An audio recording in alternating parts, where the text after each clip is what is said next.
Hello student. आज आप लोगों का ये हम पढ़ा रहे थे पिछले क्लास में इलेक्टिव हिंदी में देव की कविता। तो देव की कविता में 2 पद पढ़ाए थे, 3 पद हैं। पहले पद पढ़ाए थे हंसी की चोट, दूसरे पद पढ़ाए थे सपना और तीसरी है दरबार। तो तीसरी दरबार में यहाँ बताया गया है कि जो राजा भोग विलास में रत रहते थे, सिर्फ नाच गाना यश में उनका जीवन व्यतीत होता था, तो वैसे राजा में वैसे राजा का राज्य जो है वो संकट में ही फंस जाता था, क्योंकि राजा को न प्रजा की चिंता थी, न अपने देश की चिंता होती थी। वो क्या करते थे, वो सिर्फ अपने इच्छाओं की पूर्ति करने के लिए रास रंग का आयोजन किया करते थे, नृत्य का आयोजन होता था और वहाँ रंगरेलियाँ मनाई जाती थी और सब लोग उसी में डूबे रहते थे, राजा, उनके मंत्रीगण जितने भी होते थे, प्रजा भी। तो इससे क्या हुआ कि बाहरी देश भी उसमें आक्रमण करने की बात सोचता है उस देश में, क्योंकि राजा को अपने न देश की चिंता है न प्रजा की। प्रजा किस स्थिति में अपना जीवन व्यतीत कर रही है ये भी उनको चिंता नहीं होती थी। तो इसी बात का जिक्र यहाँ इस सवैया में कर रहे हैं कवि देव जी। कवि देव जी कहते हैं, देखिए आगे कविता में क्या बताया जा रहा है।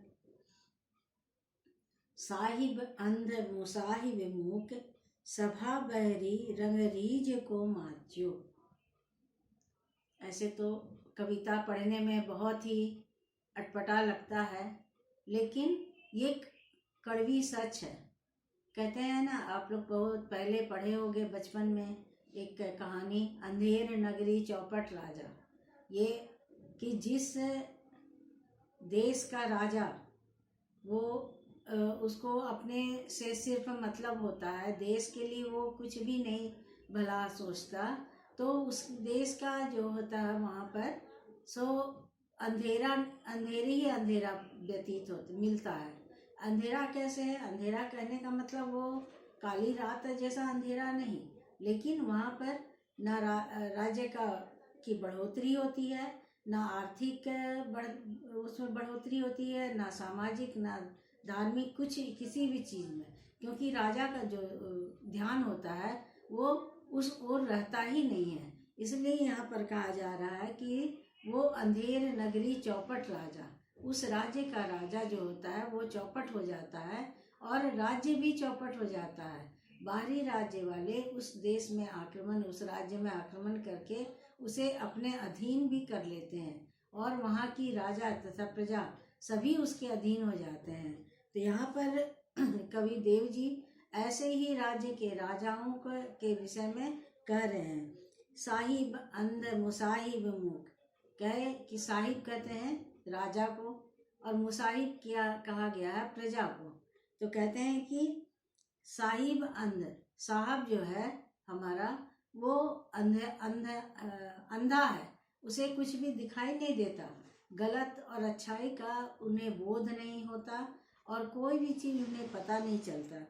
और कहते हैं मुसाहिब मूक, मुसाहिब कहते हैं जो प्रजागण है, जो कि गलत और सही का निर्णय ले सकती है, लेकिन राजा के विरोध में वो कुछ कहना नहीं चाहती। और वो भी बहरी, मूक कहते हैं कि गूंगा हो जाना, वो भी गूंगा बन करके सिर्फ बैठी रहती है और ना बोलती है ना कुछ करती है। सभा बहरी, बहरा भी हो जाता है। कहते हैं ना कि जो कान और नाक की मुंह की जो हमारी इंद्रियां हैं वो एक दूसरे से जुड़ी भी रहती हैं। तो कहते हैं कि सभा बहरी, सभा जो है वो पूरी तरह से बहरा हो जाता है। रंग रीझ को माच्यो, और ऐसे राजा का राजा जो होता है वो रास रंग में लिप्त रहता है, हमेशा रास रंग में ही उसे मन लगता है, जो नाच गाने में। भूलियो तहाँ भटक्यो घट, अवघट बूढ़ी वे को, काह कर्म न बाच्यो।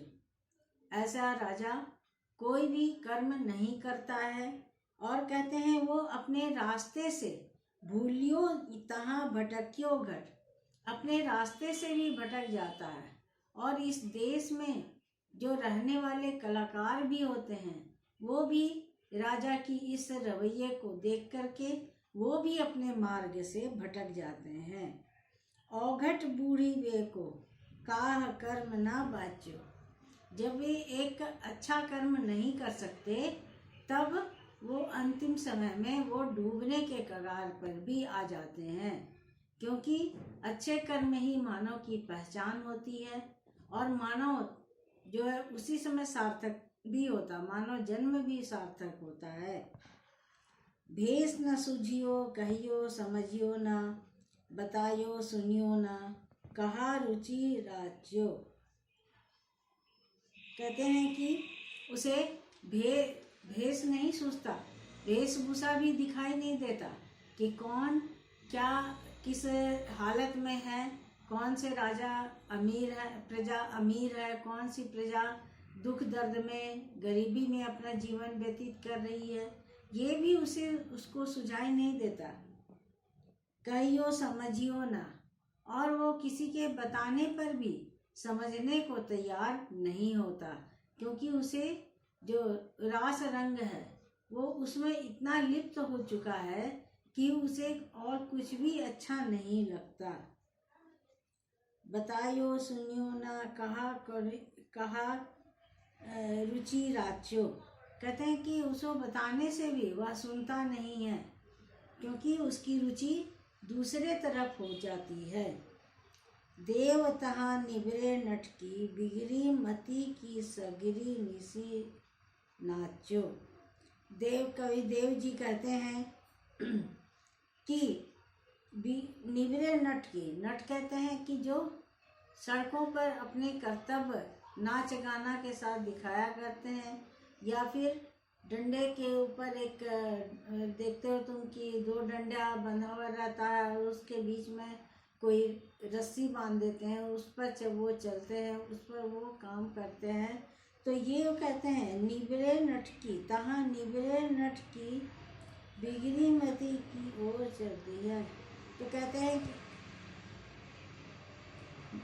देव निबरे नटकी बिगड़ी मति को सगरी निसी नाचो। कहते हैं कि कवि देव जी कहते हैं कि वहाँ नट कहते हैं जो सड़कों पर नाच गाना दिखाते हैं, अपने एक रस्सी बांध के धागा में या रस्सी डंडे के सहारे भी कई करतब दिखाते रहते हैं सड़कों पर, उसे ही नट कहा गया है। तो यहाँ कहते हैं कि वो उनकी भी मतलब उसी तरह से उनकी नट की नाच रास रंग में जो राजा लिप्त रहता है उनकी मति बिगड़ जाती है, वो उनको अपने अच्छाई और भलाई का ज्ञान नहीं हो पाता, वो सिर्फ उसी ओर उनका रुझान हो जाता है, उसी ओर उनकी दृष्टि रहती है और उसी ओर उनका मन भी व्यतीत होता है, मन भी लगता है और वही उसी में वो डूबे भी रहना पसंद करते हैं, तो उनकी मति भी मारी जाती है। और ऐसे देश में जो मुख्य जो अच्छे कलाकार होते हैं उनकी कोई गिनती नहीं होती, उन कलाकारों की गिनती भी मर जाती है।